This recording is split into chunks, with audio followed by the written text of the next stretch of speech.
Capítulo 19. La consecución de la paz. Epígrafe 2. El pecado en contraposición al error. Es esencial que no se confunda el error con el pecado, ya que esta distinción es la que hace que la salvación sea posible, pues el error puede ser corregido y lo torcido enderezado, pero el pecado, de ser posible, sería irreversible.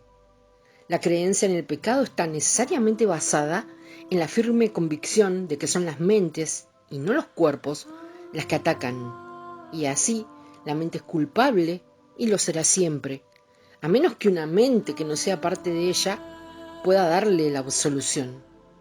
El pecado exige castigo, del mismo modo en que el error exige corrección, y la creencia de que el castigo es corrección es claramente una locura.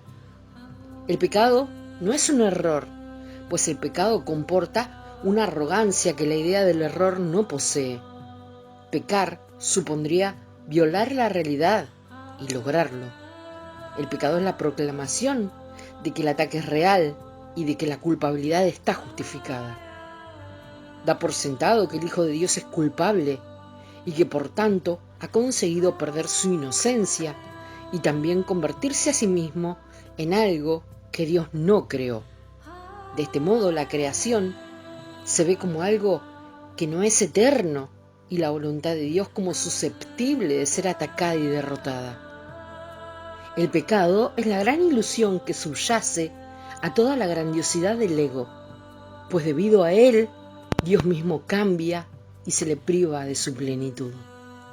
El Hijo de Dios puede estar equivocado, engañarse a sí mismo e incluso usar el poder de su mente contra sí mismo, pero no puede pecar, no puede hacer nada que en modo alguno altere su realidad o que haga que realmente sea culpable.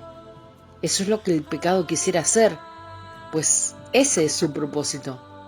Mas a pesar de toda la salvaje demencia inherente a la idea del pecado, este sigue siendo imposible, pues el costo del pecado es la muerte. ¿Y podría acaso perecer lo que es inmortal? Uno de los principales dogmas de la descabellada religión del ego es que el pecado no es un error, sino la verdad, y que la inocencia es la que pretende engañarnos. La pureza se considera arrogancia y la aceptación de nuestro ser como algo pecaminoso se percibe como santidad. Y es esta doctrina la que sustituye la realidad del Hijo de Dios, tal como su Padre lo creó, y tal como dispuso que fuese para siempre. ¿Es esto humildad? ¿O más bien un intento de desgajar a la creación de la verdad y de mantenerla aparte? El ego siempre considera injustificable cualquier intento de reinterpretar el pecado como un error. La idea del pecado es absolutamente sacrosanta en su sistema de pensamiento y solo puede abordarse con respeto y temor reverente. Es el concepto más sagrado del sistema del ego, bello y poderoso, completamente cierto, y protegido a toda costa por cada una de las defensas que el ego tiene a su disposición. Pues en el pecado radica su mejor defensa, a la que todas las demás sirven. El pecado es su armadura, su protección y el propósito fundamental de la relación especial, tal como el ego la interpreta. Puede ciertamente afirmarse que el ego edificó su mundo sobre el pecado. Únicamente en un mundo así podría todo ser a la inversa. Esta es la extraña ilusión que hace que las nubes de la culpabilidad parezcan densas e impenetrables.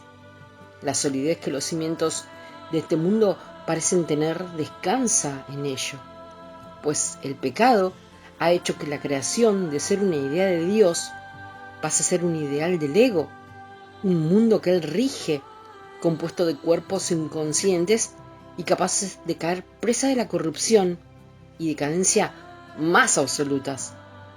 Si esto es un error, la verdad puede deshacerlo fácilmente, pues todo error puede ser corregido solo con que se le permita a la verdad juzgarlo. Pero si al error se le otorga el rango de verdad, ¿ante qué se podría llevar? La santidad del pecado se mantiene intacta debido únicamente a este extraño mecanismo. En cuanto que verdad, el pecado es inviolable y todo se lleva ante él para ser juzgado. Mas si es un error, es él el que tiene que ser llevado ante la verdad. Es imposible tener fe en el pecado, pues el pecado es falta de fe. Mas es posible tener fe en el hecho de que cualquier error puede ser corregido. No hay un solo baluarte en toda la ciudadela fortificada del ego más celosamente defendido que la idea de que el pecado es real y de que la expresión natural de lo que el Hijo de Dios ha hecho de sí mismo y de lo que es. Para el ego eso no es un error, pues esa es su realidad, la verdad de la que nunca se podrá escapar.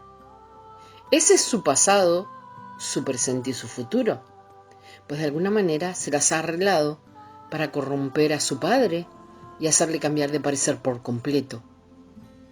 Llora, pues la muerte de Dios, a quien el pecado asesinó. Este sería el deseo del ego, que en su demencia cree haberlo logrado. ¿No preferirías que todo esto no fuese más que una equivocación completamente corregible y de la que fuese tan fácil escapar que rectificarla totalmente sería tan sencillo como atravesar la neblina y llegar hasta el sol? Pues eso es todo lo que es. Quizás te sientas tentado a coincidir con el ego en que es mucho mejor ser pecador que estar equivocado. Mas piensa detenidamente antes de permitirte a ti mismo tomar esa decisión. No la tomes a la ligera, pues es la elección entre el cielo y el infierno.